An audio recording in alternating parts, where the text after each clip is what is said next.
بہت سارے ایسے لوگ ہیں جن کی یہ پرابلم ہے کہ میں نے اللہ تعالیٰ سے یہ چیز کی دعا کی تھی، بہت عاجزی بھی کی تھی، لیکن یہ چیز مجھے نہیں ملا، میری دعا قبول نہیں ہوئی۔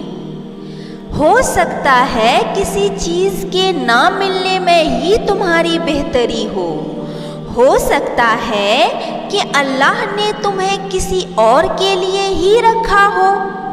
اور ہو سکتا ہے کہ کچھ سالوں بعد تم اسی بات پر